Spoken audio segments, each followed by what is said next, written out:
జరుపుకుంటున్నాం. మరి సెప్టెంబర్ 5 జరుపుకుంటున్నామంటే ఎందుకు జరుపుకుంటున్నాం గురు పూజ దినోత్సవము?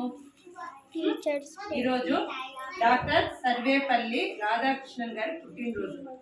మరి ఆయన పుట్టినరోజును ఎందుకు జరుపుకుంటున్నాం? ఇంకొకరి పుట్టినరోజును ఎందుకు జరుపుకోవట్లేదు చెప్పండి?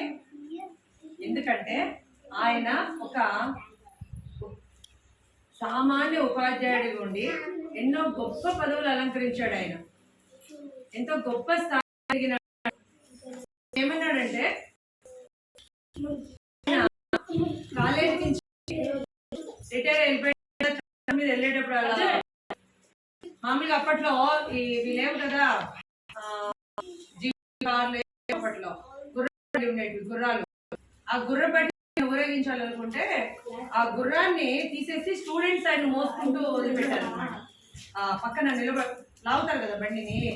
అంత గొప్ప వ్యక్తి, పిల్లలంతా చక్కగా చూసుకునేవారు.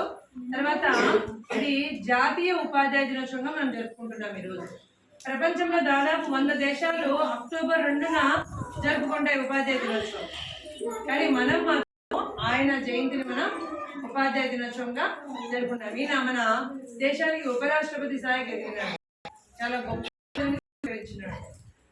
అలాగే అబ్దుల్ కలాం కూడా, ఆయన కూడా టీచరే, ఆయన కూడా మన దేశానికి రాష్ట్రపతి అయినాడు. ఓకేనా? సరే మాట్లాడొద్దమ్మా, నీ సెల్లి నన్ను ఒకసారి